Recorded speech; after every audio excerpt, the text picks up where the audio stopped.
आज हम पढ़ रहे विल्सन सेतु की संतुलन अवस्था। विल्सन सेतु की संतुलन अवस्था किरचॉफ के नियम से, किरचॉफ के नियम से, यानी अपन विल्सन सेतु की संतुलन अवस्था प्राप्त करने वाले हैं। और उपयोग किसका लेंगे बेटा? किरचॉफ के नियम का उपयोग करेंगे। कौन से नियम का लेंगे? द्वितीय नियम का उपयोग लेने वाले किरचॉफ। देखो बेटा, विल्सन ब्रिज आपका सेम वही, कुछ चेंज नहीं किया। कुंजी K1 कुंजी K2 वही विद्युत बल E का सेल जोड़ा दिया है, ठीक है। और चार प्रतिरोध है, भुजा P भुजा AB और भुजा BC। ये क्या कहलाती है बेटा? आपकी अनुपातिक भुजा कहलाती है। S क्या है? अज्ञात प्रतिरोध। और R क्या है? प्रतिरोध बॉक्स का प्रतिरोध, ठीक है ना। देखो पहले वाले विल्सन ब्रिज में अपने बेटा कंसीडर किया था, क्या कंसीडर किया था कि शाखा BD में कोई धारा प्रवाहित नहीं हो रही थी। क्यों धारा प्रवाहित क्यों नहीं हो रही थी? क्योंकि हमने कहा था कि बिंदु B और बिंदु D दोनों के प्रयोग का मान क्या था? समान। ये दोनों बिंदु प्रयोग का मान समान है तो इस शाखा में धारा का प्रवाह नहीं होगा। इस वजह से मैंने कहा था कि गैलोमीटर में प्रवाहित होने वाली धारा का मान कितना है? 0 था। और हुआ क्या था कि यदि I1 इधर से आई तो इधर से वापस कौन चली गई? I1 ही चली गई। लेकिन इस बार ऐसा नहीं है। इस बार अपन ने क्या मान लिया? इस बार अपन ये मान लिया कि बिंदु आपकी जो भुजा BD है ना, इसमें धारा प्रवाहित हो रही है। तो कौन सी धारा प्रवाहित हो रही है? देखो इस शाखा में क्या लगा हुई है? गैलोमीटर जुड़ा हुआ है, धारा मापी जुड़ी हुई है। तो धारा किसके अंदर से प्रवाहित होगी? गैलोमीटर के अंदर से धारा प्रवाहित होगी ना। तो उस धारा को मैंने क्या बोल दिया? IC धारा बोल दिया। क्या बोल दिया? IC। जी मतलब गैलोमीटर में धारा। तो गैलोमीटर के अंदर से धारा प्रवाहित होगी तो गैलोमीटर कोई ना कोई सर्किट होता है, उस सर्किट में तार जुड़े होते हैं और तारा कोई ना कोई क्या होता है? प्रतिरोध। तो इस धारा पे कोई ना कोई प्रतिरोध होगा। तो धारा पे प्रतिरोध को तो मैंने बोल दिया RG, और इससे जो धारा प्रवाहित हो रही है उसको मैंने क्या नाम दिया? IC नाम दिया। अब क्वेश्चन ये उठा सर माइंड में, इसलिए धारा नीचे क्यों आई, ऊपर क्यों नहीं गई?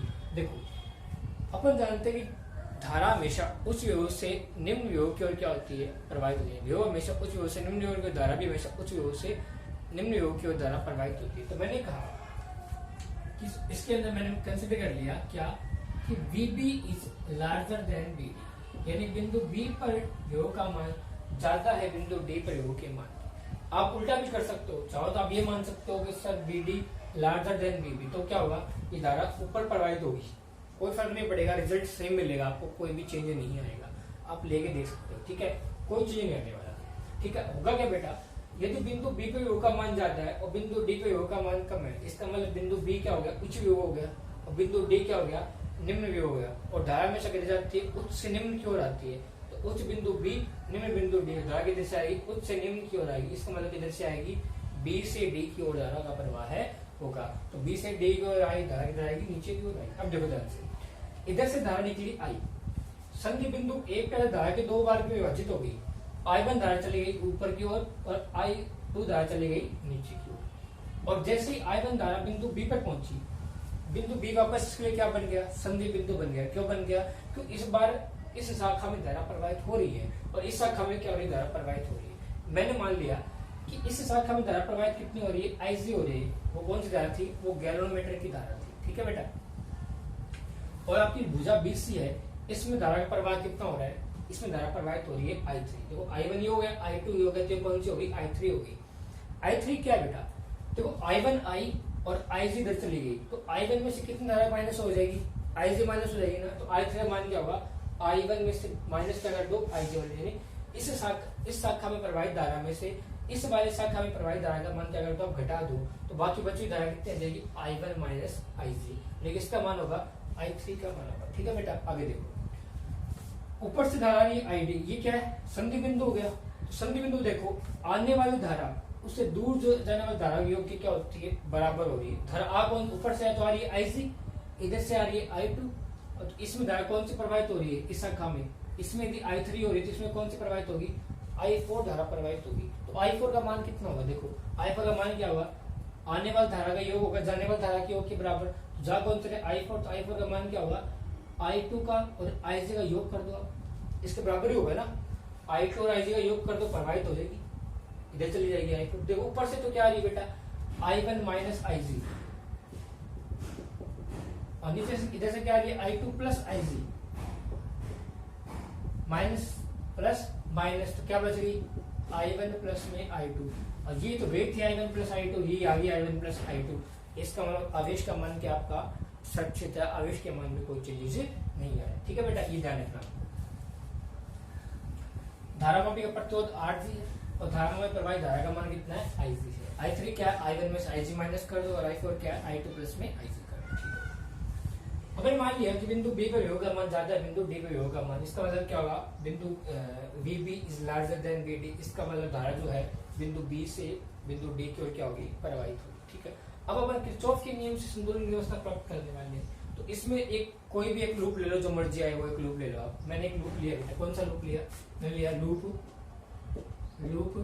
A B D A।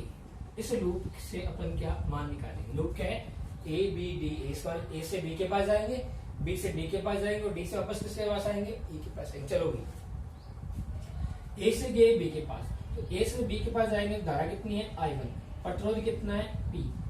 धारा और प्रतिरोध को जोड़ते हैं क्या बन जाता है, विभव बन जाता है। ठीक है, धारा की दिशा में जा रहा हूँ, विपरीत दिशा में जा रहा हूँ, धारा की दिशा में जा रहा हूँ और आपको मैंने बताया था धारा की दिशा में जाओगे तो विभव क्या होता है, नेगेटिव होता है। विभव का मान क्या आएगा, धारा कितनी नेगेटिव, माइनस का I1 और प्रतिरोध कितना है P। ठीक है, फिर B से जाना है D के पास, A से B के पास पहुंच गए, अब B से D के पास जाना है। जब B से D के पास जाओगे तो इस शाखा में प्रवाहित धारा का मान कितना है IG, प्रतिरोध कितना है RG, तो विभव का मान कितना होगा IG RG। लेकिन देखो धारा की दिशा में जा रहे हो, विपरीत दिशा में जा रहे हो, आप धारा की दिशा में जा रहे हो तो विभव क्या आएगा, नेगेटिव आएगा। वैल्यू क्या होगी बेटा, माइनस का IG RG। ठीक है, फिर D से जाना है A के पास, D से A के पास गया, प्रतिरोध कितना है R, धारा कितनी है I2। धारा की दिशा में जा रहे हो, दिशा में जा रहे हो, धारा इधर आप जा रहे हो उधर, धारा की दिशा क्या होगी, विपरीत होगी, तो वैल्यू क्या आएगी, पॉजिटिव आएगी। तो क्या लिखोगी, आप लिखोगे सर I2 R इक्वल कितना आएगा, 0 आएगा। ठीक है बेटा, इतना सुनना है। ठीक है, इसको आप चाहो तो ना इस I1 को भेज देंगे, किसका बन जाएगा, प्लस का बन जाएगा। वैल्यू क्या आएगी, वैल्यू आएगी I1P बराबर I2R minus IG RG। Equation number 1 बोल देते हैं, इसे क्या बोलते हैं, समीकरण नंबर 1। इस I1 जब प्लस का बन गया, ये प्लस का था एज इट इज, ये माइनस का IG RG। ठीक है, किसके लिए था बेटा, ये loop A B D A के लिए। ठीक है, इसी प्रकार इस बार अपन क्या लेंगे बेटा, इस बार अपन लूप ले रहे हैं, कौन सा लूप ले रहे हैं, B C D B। इस बार अपन लूप ले रहा हूं बेटा, लूप B C D, यानी इस बार क्या है, B से C के पास जाना है, C से D के पास जाना और D से वापस से D के पास जाना। चलो B से C के पास जाओगे, प्रतिरोध कितना है Q, धारा कितनी प्रवाहित हो रही है I3, धारा की दिशा में जा रहे हो, विपरीत दिशा में जा रहे हो, आप धारा की दिशा में चल रहे हो, B से C के पास जा रहे हो, तो वैल्यू क्या आएगी, नेगेटिव आएगी। तो क्या लिखोगे, आप लिखोगे सर I3 धारा I3, प्रतिरोध कितना है आपका Q। फिर C से जाना D के पास, जैसे आप C से D के पास जाओगे, देखो आप तो जा रहे हो C से D के पास और धारा जा रही है D से C के पास, धारा की विपरीत दिशा में चल रहे हो, तो वैल्यू क्या आएगी, पॉजिटिव। प्रतिरोध कितना है S और धारा कितनी है I4, पॉजिटिव आएगा तो क्या बनेगा, ये बनेगा बेटा आपका I4। ठीक है, इसी प्रकार फिर किधर जा रहे हो बेटा, फिर जा रहे हो D से B के पास जा रहे हो। जैसे आप D से B के पास जाओगे तो क्या होगा, जैसे D से B के पास गए, धारा प्रवाहित हो रही है B से D की ओर और आप जा रहे हो D से B की ओर, धारा की विपरीत दिशा में जा रहे हो, तो वैल्यू क्या आएगी, पॉजिटिव आएगी। वैल्यू क्या आएगी, वैल्यू क्या आएगी, IG RG इक्वल क्या होगा, 0। किरचॉफ के वोल्टा नियम से होता है कि वोल्टा और बीज कितना होता है, 0। सेकंड नियम लगा रहे अपन, तो इससे वैल्यू क्या आएगी, साइन को जब पॉजिटिव हो जाएगा तो क्या बनेगा, तो वैल्यू क्या होगा बेटा, I3 वैल्यू बनेगी I3 Q बराबर I4S प्लस IG RG। उसके अलावा अपने पास I3 और R4 की वैल्यू दी हुई है।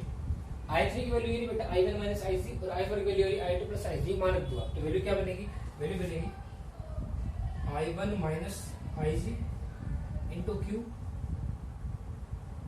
इक्वल I2 प्लस IG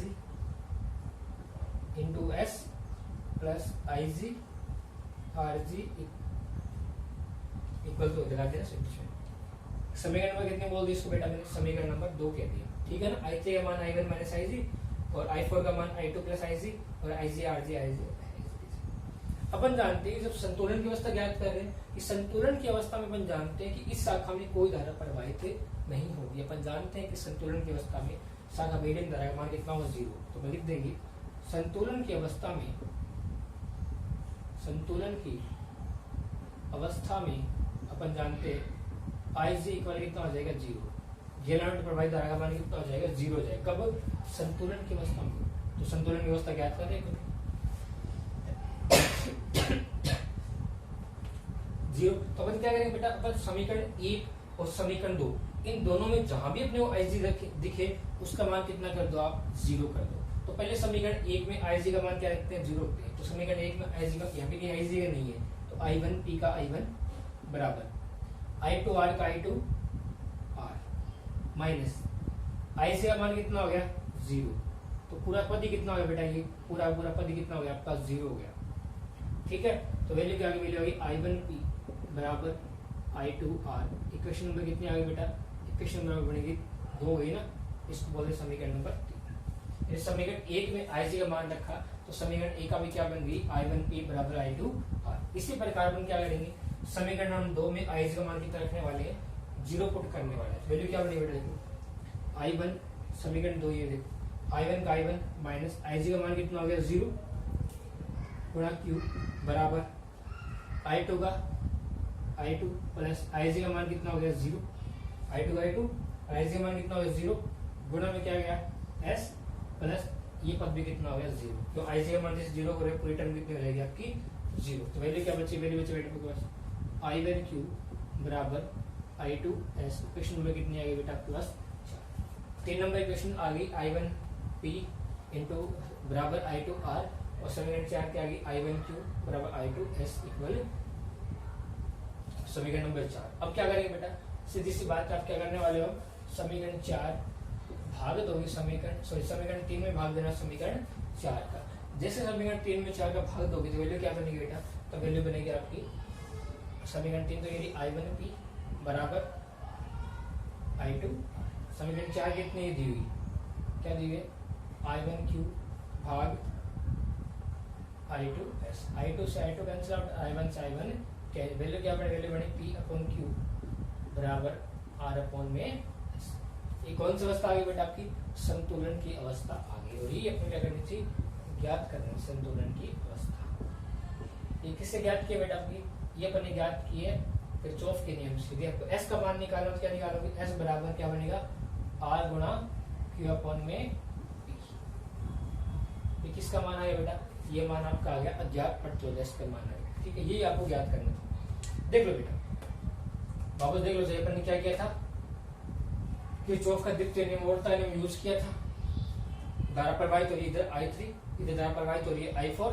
ठीक है, लूप लिया अपन ने ABDA, सोल्व किया समीकरण 1 आ गई। इसे दूसरा लूप कौन सा लिया BCDA, सोल्व किया समीकरण 2 आ गई। अब पूरे सोल्व करने के बाद समीकरण कितने आ गए P अपॉन Q बराबर R अपॉन S। अब मैं क्वेश्चन उठाएगा यदि सेतु की संतुलन अवस्था सिद्ध करना आ जाए, सेतु की संतुलन अवस्था की क्वेश्चन ऐसे आ जाएगी, व्हीटस्टोन सेतु की संतुलन अवस्था व्युत्पन्न कीजिए। तो हमें ये वाला करना है, वो वाला करना है। तो बेटा देखो ध्यान से, ये क्वेश्चन सिंपल आता है कि व्हीटस्टोन सेतु की संतुलन अवस्था व्युत्पन्न कीजिए, तब आपको ये नहीं करना है, आपको पहले वाला ही करना है जो मैंने कल बताया था आपको। ठीक है, उसमें कोई चेंज नहीं करना। ठीक है, सेम वही करना है। लेकिन ये क्वेश्चन इस तरह से आ जाए कि व्हीटस्टोन सेतु की संतुलन की अवस्था किरचॉफ के नियम की सहायता से व्युत्पन्न कीजिए।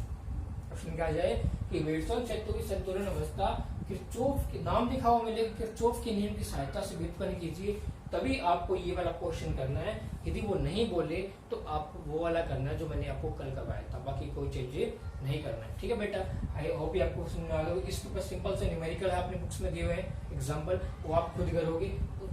जितने आपसे हो उतने आपको करने हैं, जो नहीं हो आप उसको मार्क करके रखो। जब भी अपने क्लास लगेगी इतना टाइम मिलेगा अपने उसको कंप्लीट करेंगे। ठीक है बेटा, तब तक के लिए बाय, नेक्स्ट वीडियो में मिलते हैं।